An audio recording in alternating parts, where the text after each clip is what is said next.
Saudara, penerapan pembatasan kegiatan masyarakat atau PPKM darurat hari ini resmi dilakukan. Semua kepala daerah se-Jawa dan Bali siap dengan aturan dan juga sanksi yang ketat. Bagaimana mengawasi PPKM darurat agar dapat menekan laju penularan virus corona yang semakin menular? Kami akan membahasnya bersama dengan pengamat kebijakan publik, Trubus Rahadiansyah. Selamat pagi, Pak Trubus. Ya, selamat pagi Mbak Dewi. Dan kemudian ada anggota Komisi 9 DPR RI, Saleh Daulay. Selamat pagi, Pak Saleh. Selamat pagi. Apa kabar Bapak-Bapak, sehat? Baik, alhamdulillah sehat. Ya. Alhamdulillah sehat. Sebelumnya saya mau ke Pak Saleh dulu. Pak Saleh, dengan penerapan PPKM darurat yang dimulai hari ini hingga tanggal 20 Juli mendatang, ini apakah sudah sesuai dengan apa yang diinginkan oleh DPR?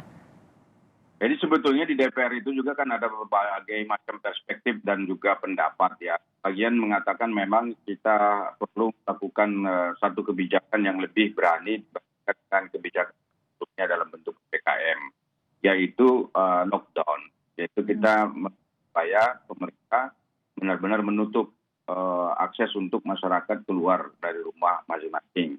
Tetapi tentu kebijakan yang seperti ini belum tentu disetujui oleh semua kalangan, terutama mereka yang bergerak di dunia usaha dan ekonomi.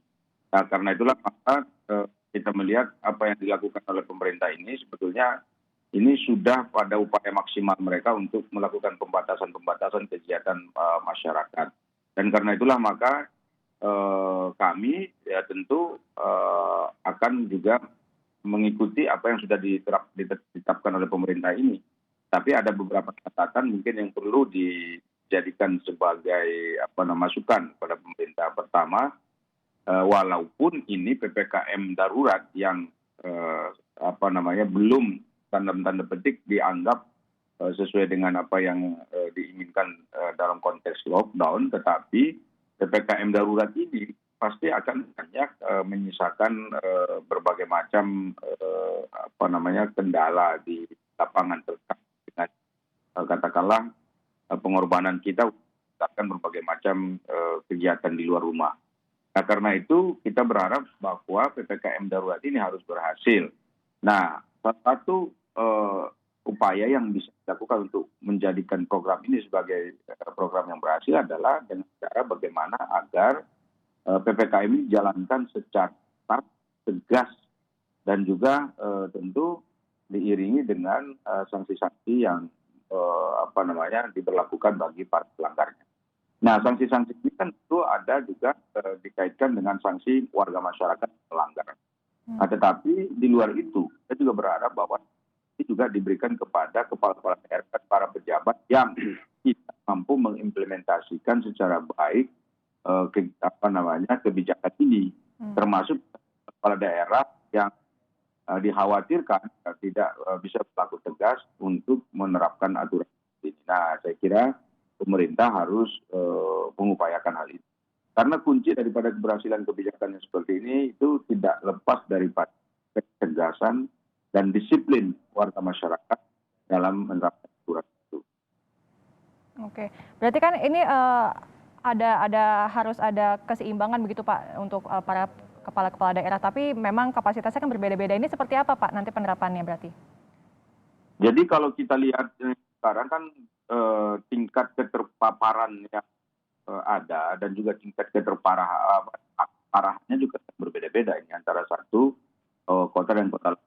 Saya kalau kita lihat dari 48 kota tersebut, maka tentu tingkat kewaspadaan juga hal-hal yang perlu dijaga ketat itu juga harus tentu berbeda-beda. Nah, karena itu untuk melaksanakan aturan ini dengan baik, pemerintah membutuhkan aparatur yang lebih banyak lagi.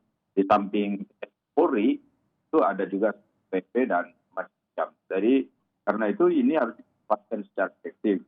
Nah, jangan lupa salah satu hal yang menjadi kunci keberhasilan dari pelaksanaan program yang seperti ini itu adalah keterlibatan dan partisipasi masyarakat. Jadi karena itu kita berharap bahwa masyarakat juga dilibatkan.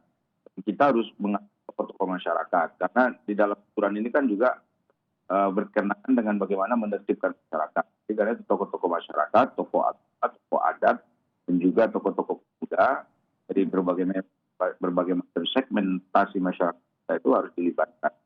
Nah, ini PPKM kan juga banyak larangan ini. Jadi larangan-larangan itu tentu tidak enak ya untuk semua opsi.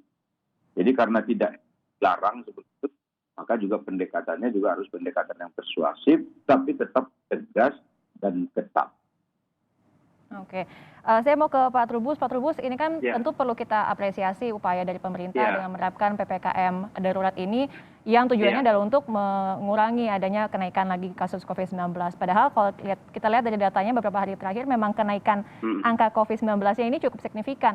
Menurut Pak Trubus, ini kira-kira dengan penerapan PPKM darurat yang mulai hari ini hingga tanggal 20 nanti, sudah tepatkah atau cukup terlambat kebijakan ini diambil oleh pemerintah? iya. Menurut saya sih ini kebijakannya sebenarnya sudah terlambat. Harusnya sejak awal-awal kemarin sudah diterapkan ketika angka kenaikan itu sudah eksponensial gitu kan. Setelah Lebaran kan sudah kenaikannya cukup eksponensial. Karena itu sebenarnya kebijakan ini segera dilakukan. Tetapi apapun itu ternyata baru sekarang dilakukan ya. Karena itu menurut saya ada beberapa hal yang perlu menjadi catatan. Yang pertama tentu adalah pengawasan yang ketat. Jadi pengawasan harus lebih diperketat sekarang ini kuncinya. Karena apa? Karena mobilitas masyarakat itulah yang menjadi sumber malapetaka terjadinya penularan. Kan itu. Yang kedua tentu di situ adalah perilaku masyarakat. Nah, masyarakat ini perilakunya kan harus dikendalikan, harus diatur sedemikian rupa. Yang kedua menurut saya memang ini ada sisi sanksi ya. Jadi disebut sama Pak Saleh adalah mengenai law enforcement itu sendiri. Selama ini memang law enforcement kita kan lemah.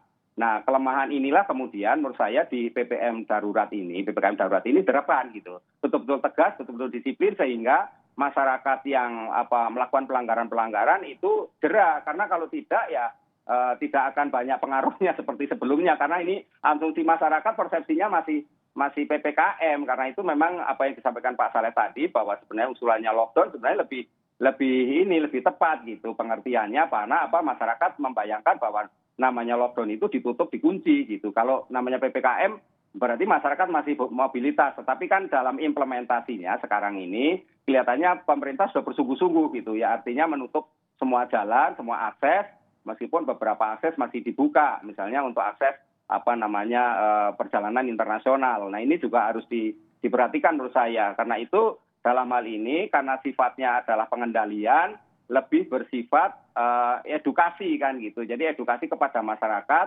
agar tidak melakukan aktivitas-aktivitas sampai tanggal 20 itu. Sehingga kita akan melihat sejauh mana tingkat efektivitas itu bisa dilaksanakan. Karena apapun kebijakannya sesungguhnya semua tergantung kedisiplinan masyarakat, kesadaran masyarakat maupun pada perilaku masyarakat itu sendiri. Meskipun itu juga dipengaruhi oleh keteladanan para pimpinannya. Dan disinilah menurut saya PPKM darurat ini menurut instruksi Menteri Dalam Negeri kan memberi wewenang kepada daerah untuk melaksanakan lockdown itu di tingkat RT RW. Cuman masalahnya, nah ini harus dipikirkan adalah anggarannya. Karena kalau RT RW kan tentu persoalan kalau di daerah itu dua hal kan. Satu soal SDM-nya, yaitu salah satunya adalah nakes gitu. Karena nakes ini bisa banyak jadi korban. Yang kedua soal anggaran gitu. Nah anggarannya bagaimana itu? Apakah anggarannya diambilkan dari anggaran APBD sebagaimana yang dimaksud oleh instruksi Menteri Dalam Negeri itu, atau bisa diambilkan dari dana desa misalnya. Karena ini kan tingkatnya sudah tingkat RT RW. Karena itu menurut saya ini agar efektif tentu pengawasannya tadi saya setuju dengan Pak Saleh adalah partisipasi publik. Jadi bagaimana masyarakat ikut terlibat karena ini sifatnya sebenarnya mau tidak mau harus kolaboratif gitu. Karena ini harusnya idealnya ini lebih efektif dari sebelum-sebelumnya karena ini kan bersifat serentak Jawa Bali gitu, tidak ada daerah yang istilahnya dalam tanda petik seenak saja menerapkan. Meskipun nanti kita lihat apakah berani pemerintah pusat mengambil tindakan-tindakan pada daerah yang dalam tanda petik melaksanakannya setengah hati. Karena saya nggak yakin ini semua daerah mau melaksanakan secara sungguh-sungguh. Nah, inilah kebijakan pemerintah pusat karena sifatnya PPKM darurat ini kan kewenangan pemerintah pusat. Jadi di sinilah pemerintah pusat ditantang untuk mempunyai ketegasan di dalam mengambil tindakan-tindakan bagi kepala daerah ataupun perangkatnya yang tidak melaksanakan PPKM darurat ini secara baik. Itu Mbak menurut saya. Oke. Nah Pak Trubus tadi Anda juga menyebutkan ada pengawasan dan juga sanksi yang memang harus diperhatikan begitu. Tapi menurut Anda apakah Anda melihat akan ada celah tertentu yang bisa dilakukan oleh masyarakat untuk melanggar aturan yang sudah ditetapkan oleh pemerintah? iya, kemungkinan itu masih ada. Misalnya kalau apa namanya aturan-aturan yang berlaku itu kan harusnya apa istilahnya ini kan sifatnya dadakan gitu ya, sifatnya dadakan. Tentu kemudian masyarakat akan menganggap bahwa PPKM mikro itu ya nggak akan sama lah dengan PPKM mikro sebelumnya, atau ini PPKM darurat juga akan nggak jauh beda dengan PSBB. Sehingga menganggap masyarakat ini persepsinya itu apa namanya masih boleh melakukan aktivitas itu. Nah kemudian aturan-aturan yang ada itu memang celah-celahnya sangat ditentukan oleh 3 hal. Pertama, substansi dari aturan itu sendiri yang selama ini memang belum jelas kita itu memakai apakah undang-undang kedaruratan itu atau undang-undang wabah itu yang harus dipakai misalnya, atau tadi disebut sama Pak Saleh ada apa peraturan yang lain. Nah, menurut saya juga dari sisi apa namanya struktur itu aparat yang di lapangan, apakah aparat di lapangan ini memahami betul gitu ya, karena ini persoalannya dari pusat ke daerah dan seluruh ini Jawa Bali kan, apalagi yang di luar Jawa juga diberlakukan misalnya. Nah ini kan tentu ada apa kesepahaman dari para pelaku, artinya APH lah, aparat penegak hukum di lapangan gitu loh Mbak. Nah yang terakhir menurut saya ini kedisiplinan ya, budaya hukum dari masyarakat itu sendiri. Mampu nggak dia mengikuti aturan yang sudah ada, mengikuti kebijakan yang ditetapkan pemerintah pusat. Mengenai celah-celahnya tentu masih banyak Mbak, karena kemudian itu terutama untuk wilayah perbatasan ini bagaimana mengawasinya ya. Mereka tetap aja berinteraksi, mereka tetap bermobilitas, dan tentu sektor-sektor non esensial memang 100% tutup, tapi yang yang sifatnya esensial ini kan masih ada aktivitas 50%. Nah ini bagaimana pengawasannya? Kan ini kan harus jelas betul, apalagi misalnya pasar tradisional masih boleh. Nah ini otomatis perlu dilakukan pengawasannya lebih ketat lagi kan gitu. Nah disitulah penularan akan terjadi. Menurut saya masih banyak Mbak peluang-peluang itu, termasuk di sektor transportasi juga. Oke, Tata masih